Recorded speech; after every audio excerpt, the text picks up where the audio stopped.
দোস্ত, এনজিও মার্কা চেহারা দিয়ে রাষ্ট্র পরিচালনা করা সম্ভব নয়। রাজনৈতিক দলগুলোর সঙ্গে দূরত্ব থাকলে সরকারের 6 মাসও টেকা মুশকিল।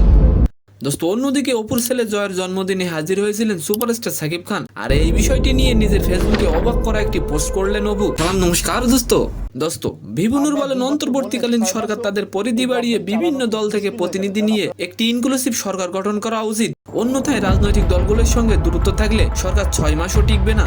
আমরা 2 বছর বললে 6 মাসও এই গভর্নমেন্ট চালানো খুব মুশকিল হয়ে যাবে। দোস্ত, এছাড়া ভিবিনুর বলেন এনজিও মার্কা চেহারা দিয়ে দেশ পরিচালনা করা সম্ভব নয়। আচ্ছা, ভিবিনুর যে কথাটি বলেছে সেটির সঙ্গে আপনি কি একমত? অবশ্যই কমেন্ট করে যাবেন। দোস্ত, ভিবিনুর বলেন আওয়ামী লীগ ও জাতীয় পার্টি সহ ফ্যাসিবাদী সরকারের সহযোগিতাকারী রাজনৈতিক দলগুলোকে আইন করে 10 বছরের জন্য নিষিদ্ধ করতে হবে, যাতে এটি পরবর্তী প্রজন্মের কাছে দৃষ্টান্ত হয়ে থাকে। হাসিনার শাসন আমলে ছাত্রলীগ যে অন্যায় অবিচার করেছিল তার উপযুক্ত শাস্তি চাওয়া উচিত বলে মন্তব্য করেছেন তিনি।